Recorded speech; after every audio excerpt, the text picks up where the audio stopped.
Hola. ¿Te gusta el terror? Si es así, quédate hasta el final de este video porque hoy te contaré sobre la muerte de John Lennon. Y sin más, comencemos. John Winston Lennon nació en el contexto de la Segunda Guerra Mundial, el 9 de octubre de 1940 en la ciudad de Liverpool, al mismo tiempo que se desataba sobre Gran Bretaña un bombardeo nazi. Además, su padre, Alfred Freddy Lennon, no pudo estar presente el día del parto, debido a su ocupación. Era marinero mercante y visitaba su hogar con poca frecuencia. Lennon pasó su infancia con su madre Julian Stanley, la cual tenía un ritmo de vida un tanto libertino, bebía asiduamente y frecuentaba los pubs repleto de soldados.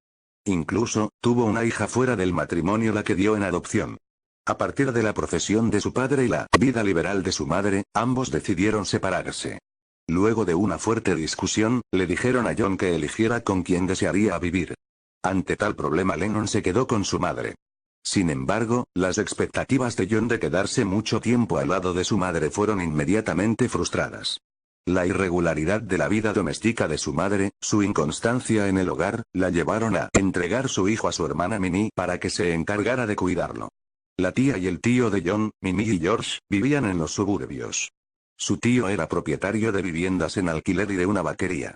No poseían mucho dinero, así que albergaban estudiantes de medicina para aumentar los ingresos familiares. Su madre muere atropellada por un auto cuando John tenía 17 años, esta tragedia representaría para Lennon una gran pérdida que nunca superaría. De hecho, la hermosa balada que escribió 10 años después, Julia, o en su primer álbum en solitario Motor, reflejan el recuerdo permanente de su madre. Sus contactos con la música fueron tempranos. Cuando concurría a la secundaria Quarry Bank, escuchó un disco de Elvis, lo que lo llevó a conformar con sus amigos la banda llamada Quarrymen, en el que estaba su amigo Peter. El 6 de junio de 1957, en una reunión social en los jardines de la iglesia St. Peter, un amigo le presentó a Paul McCartney y al escuchar tocar a John quedó impresionado y, como declaró más adelante, pensé, caramba, es bueno. Sin embargo, la admiración fue recíproca, pues John, al comprobar cómo tocaba Paul, se dio cuenta que era una oportunidad para fortalecer y consolidar su grupo. Es así como Paul entró a formar parte de los Quarrymen. Por otro lado, Paul conocía a George Harrison de ir juntos en el autobús al instituto, se decide presentarlo al resto del grupo. Sin embargo, recién en 1958 formaría parte del mismo. A su vez, John conocía a Cynthia Powell de la escuela de arte, empezaron a salir juntos y años más tarde se casarían. La banda atravesó una etapa gloriosa en presentaciones y actuaciones, pero pronto llegó la decadencia. Mientras tanto, John y Stu buscaban diferentes nombres para el grupo. Stu propuso Beatles, Escarabajos, pero John lo transformó en Beatles, los rítmicos. Este nombre resultaba más corto y más pegadizo que los anteriores. Luego de varias actuaciones en Hamburgo conocerían a Astrid Kirchherr, que se convertiría en la creadora del peinado de los Beatles. El 3 de diciembre de 1961, el propietario de una importante tienda de discos, Brian Epstein, concertó una entrevista con los Beatles para proponerles representarlos. Después de grabar algunos sencillos en Hamburgo, Epstein consiguió unas sesiones de grabación en los estudios de EMI. En ese momento, los presidía el productor George Martin, que, al oírles tocar, intuyó que podía sacar algo bueno de ese grupo. Sin embargo, no le gustaba cómo tocaba la batería Peter Bess, por lo que sugirió cambiar de baterista. El 18 de agosto de 1962 Ringo Starr sería el nuevo integrante de The Beatles. Ya con los 4 integrantes definitivos grabarían su primer sencillo, Love Me Do y I Love You, con bastante éxito. Pero el 26 de noviembre grabarían su segundo sencillo, Please, Please Me, su primer gran éxito mundial y el comienzo de un hito de Beatles. Por lo general, Lennon tenía muy buen sentido del humor, siempre provocaba alguna gracia. De hecho, en medio de una actuación en Royal Command Performance ante la reina de Inglaterra, al terminar una canción exclamó: "Los que ocupen los asientos más baratos, tengan la bondad de aplaudir. El resto puede hacer sonar sus joyas". En 1965, en una entrevista que Lennon concedió, el periodista Maureen Cleave le preguntó sobre la religión, a lo que respondió: "El cristianismo desaparecerá. Se desvanecerá o se empequeñecerá. Nosotros ahora somos más populares que Jesús. No sé qué desaparecerá antes, si el rock and roll o el cristianismo". Este tipo de declaraciones provocaron en Norteamérica un escándalo. En el año 1966, precisamente un 9 de noviembre, John Lennon conoce a Yoko Ono en la Indica Gallery de Londres y coincidirían en otros sitios. Lennon encontró en Yoko aquel umbral en donde apoyarse cuando sufría esos constantes altibajos. Uno de sus mejores amigos que lo contenía, Brian, había muerto. Lennon decayó después de este episodio. Meses más tarde, la que fuera mujer de John inicia los trámites de divorcio, después de 6 años de matrimonio. En abril del 1969, John se casa con Yoko en Gibraltar. Su segundo hijo Sean nace en 1975. Su primer hijo, Julian Lennon, lo había concebido con su primera esposa. John y su inseparable mujer Yoko, siempre se manifestaron a favor de la paz y en contra de la guerra, como la que ocurrió en Vietnam, componiendo una de las baladas más hermosas de todos los tiempos, Imagine y Canto a la Paz. Luego de 4 años, en octubre de 1980, Lennon graba un longplay titulado Double Fantasy, con el que tiene mucho éxito hasta el punto de ser disco de oro.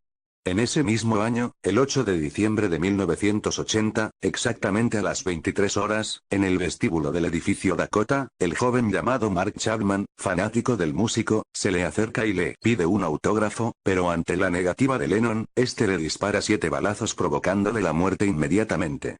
Esa madrugada del día 9 se difundió la noticia a nivel mundial que John Lennon había muerto.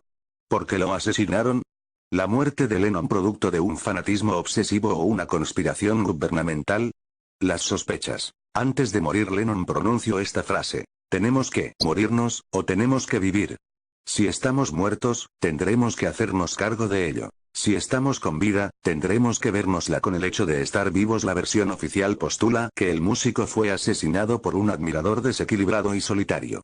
No obstante, se elaboran algunas teorías acerca de un posible asesinato por encargo. Es decir, el asesino había sido enviado por el gobierno de los Estados Unidos para silenciar lo que la CIA y el FBI consideraban una amenaza para la seguridad nacional. Tal vez la verdad nunca se revele completamente, pero el análisis de los hechos puedan sugerir la existencia de esta conspiración. Ahora bien, la pregunta necesaria que surge es ¿por qué el gobierno debía sentirse amenazado por este músico?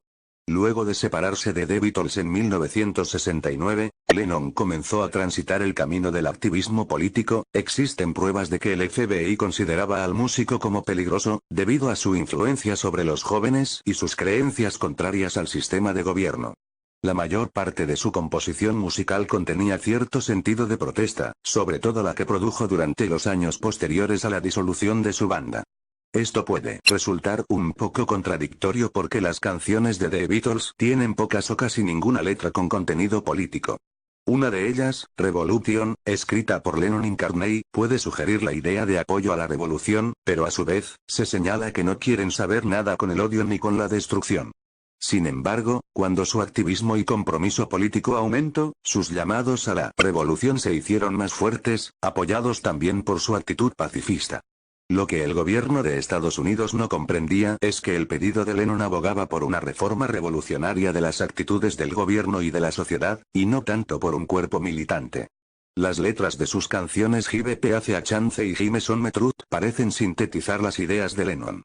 Aun cuando habla de promover la paz y la verdad, es obvio que el gobierno se sintiera amenazado. Lo peor para el FBI fue la canción John Sinclair, que él compuso para una manifestación en contra de la guerra en Ann Arbor, Michigan. John Sinclair había sido encarcelado por vender marihuana a un agente encubierto. Lennon usó el tema como canto de lucha para pedir por la libertad de quienes injustamente van a prisión. El rock and roll es un arma poderosa y Lennon sabía cómo usarla.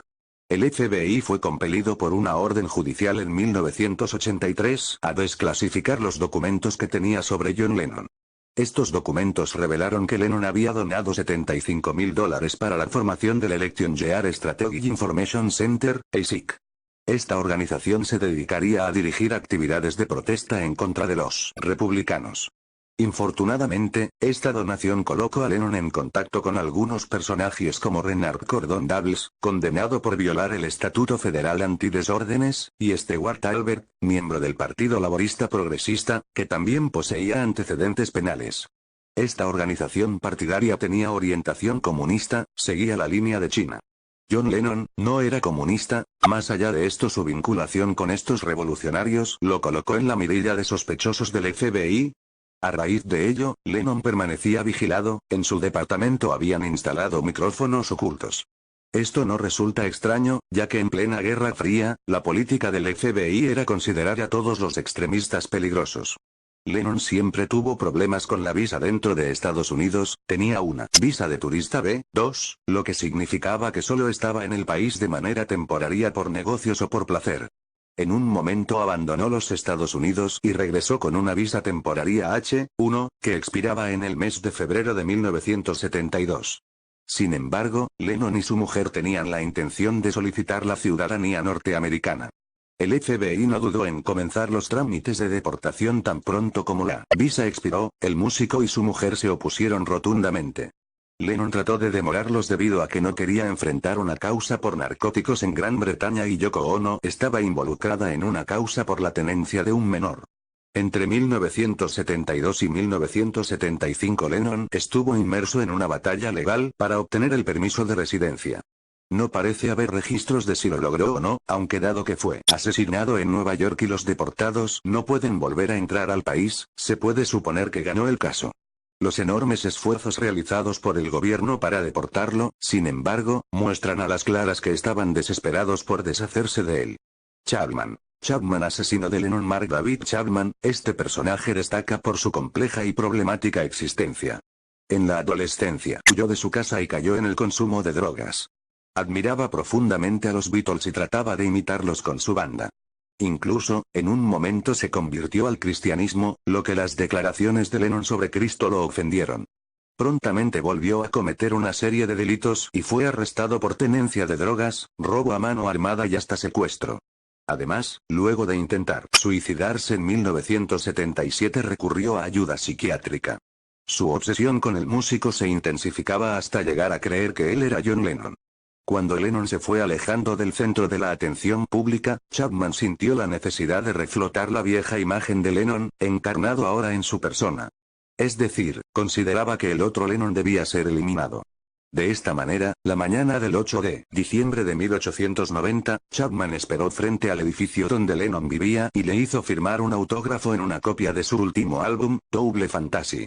En ese momento John se dirigía hacia el estudio de grabación y al regresar a las 11 de la noche Chapman le disparó. Una vez cumplida su misión se volvió a sentar donde estaba. Cuando llegó la policía fue arrestado y acusado de asesinato en segundo grado.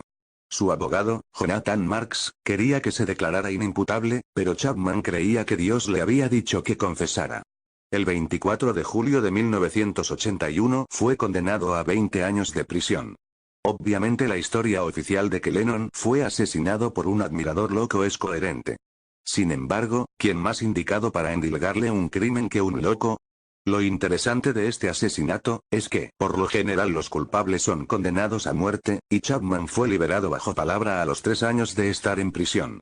Lo que es un indicio de su participación en esta conspiración del gobierno. Fenton Bresler, el responsable de la desclasificación de los archivos del FBI, sugiere algunas teorías. Primero, un asesino profesional podía resultar muy sospechoso, un aficionado resultaba más creíble. Segundo, Chapman puede haber sido alguien adoctrinado por la CIA para matar a Lennon, lo que develaría esta obsesión y locura por Lennon. Es así como el camino recorrido por John llegó a su final. Esta supuesta conspiración del gobierno no puede demostrarse fehacientemente, sin embargo, no por eso podemos descartar la posibilidad de su veracidad. Existen demasiadas preguntas sin responder y demasiados baches en la información. Entre los documentos que el FBI desclasificó hay muchos que fueron totalmente tachados con marcador negro antes de ser dados a conocer.